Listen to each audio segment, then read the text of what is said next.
Section 5. The Agency of Sin. The Great Deception. This all leads to a massive contradiction at the center of Christianity. The convert can never identify with the natural-born self, since they are required to reject their sin nature. The problem is that this inhibits their awareness of the fact that identifying with the natural-born self is the gateway to appropriate behavior. Self-trust and knowing we are not sinners or corrupt at the core is the beginning of spiritual development. If one ever wishes to develop past the idea that they are prone to wander, sin must be accorded at the beginning, because running from fear is fear. Sin is accorded by seeing it as a tool within experience, rather than a conflict to vanquish. Evil is never going away any more than good is going away. Getting into trouble is what steers humane people towards the good, because we learn from mistakes, not triumphs. The lesson isn't in the victory, it is in the loss. But only a person who has experienced much loss knows this, because sinful behavior and the consequences in its wake brings about greater wisdom.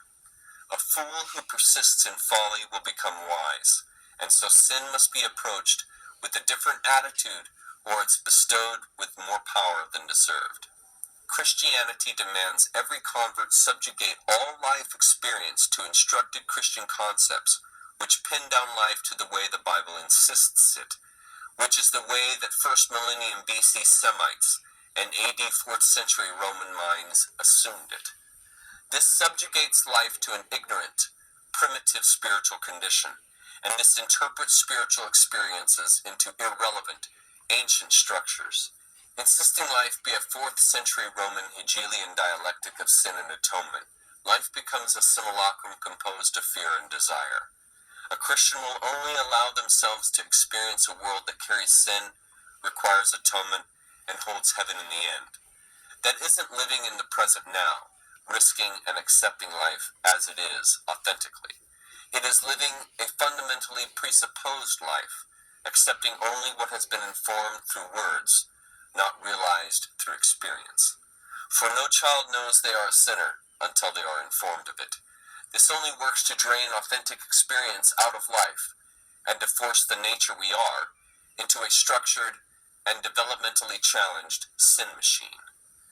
Nature cannot be structured because God cannot be constricted. The universe and everything in it is simply a material version of God that we experience, and to mechanize it with spiritual absolutes is to live in self-deception. This Christian paradox calls into question the entire thesis of the Bible, because at the most basic psychological level, it deceives the convert into a false identity of themselves, and it does not foster them in the way that they naturally develop. It commands rather than coaxes. It conditions rather than trusts.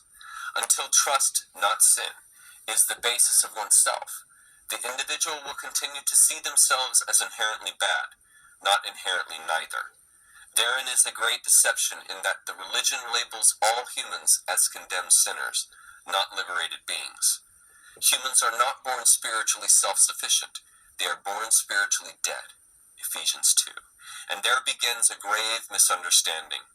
Until the convert can accept their both good and evil potentials, and part and parcel of a nature to be accorded, they will continue to run in fear, not realizing they are running from themselves.